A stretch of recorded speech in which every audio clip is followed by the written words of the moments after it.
Hello, in this video we will talk about installation of GPAW using Conda Forge source. And this is specific for the beginners and especially for those who are using GPAW at the University of Copenhagen.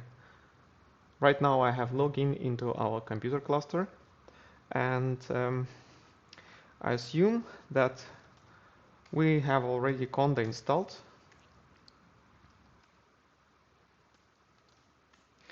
So these are two commands here on the top which are commented. We can just get the latest mini Conda and then install it. We will skip those because I already have Conda and by default it is loaded through my bashrc command as a base.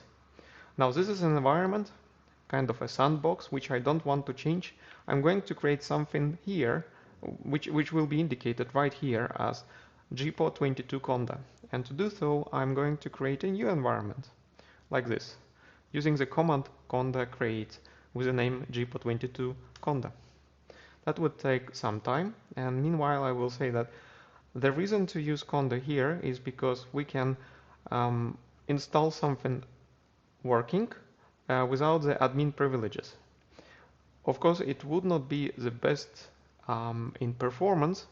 We can spend time on compiling GPAW using Intel compiler, using different libraries.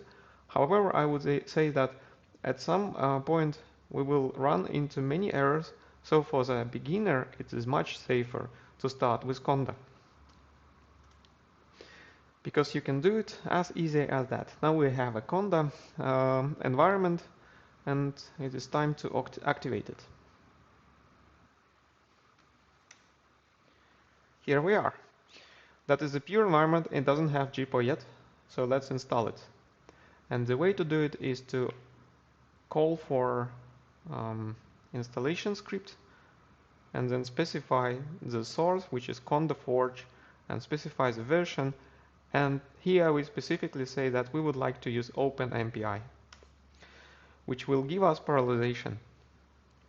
Sometimes by default GPAW will be installed without any parallelization and will only run on one thread. So here we will have OpenMPI as the way to parallelize, and you will see soon that besides OpenMPI and GPAW there will be a lot of packages coming with this, and let's just go through them briefly. What is good is that we have ASE already, Atomic Simulation Environment. We will have mathematical libraries like ELPA and Fast Fourier Transform, FFTV, lib+, it's also for math. We will have for functionals libxc and libvdvxc, and then somewhere OpenMPI as well. OpenMPI version 4.1.4, which is the latest for today, September 22. That should not take too much time. Of course, you will see also typical Python libraries like SciPy and NumPy. And after a while, we should have GPAW. And the way to check that GPAW works would be this simple command. I'll go up. That is one of the latest here in the description, GPAW info. That should tell us whether we have everything needed to run GPAW. And while it's installing, I will tell also that here are two other commands, which MP run and module purge.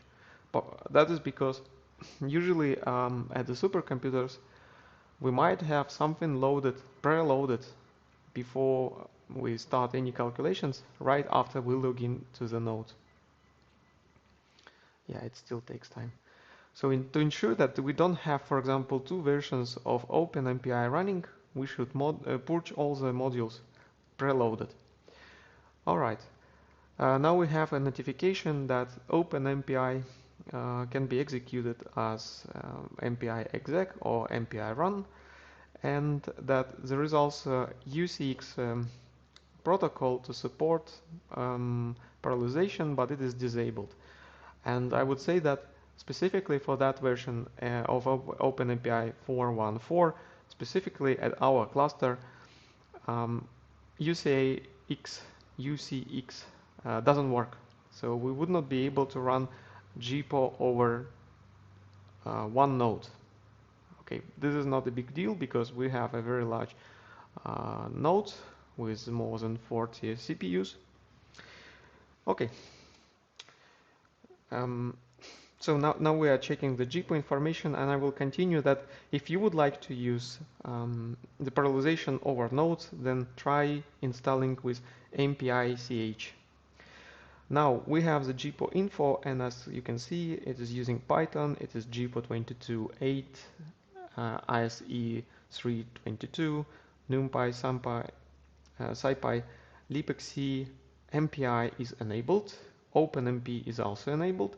We have ScalaPark, ELPA, and FFTV, and we can also use libvdv.exe. That is great. Now, in order to avoid some typical mistakes, let's just see which modules do we have. We don't have any modules, but if we load, for example, Intel MPI, and now we check which MPI run, we will see that now it's going to be Intel, and our GPAW will probably fail. And it will give some indication, but probably for a beginner it would not be obvious that the problem is with modules. So let's do module purge. As a good practice, when we're using Conda, we should usually just purge everything from the modules, and now we can check which is MP run. And you see that this is very important that you have the right path. This will usually go to your mini Conda installation, specific environment, which is GPAW 22 Conda, and then it will go to bin MP run. Now everything is fine, and we are safe to start calculating with GPAW.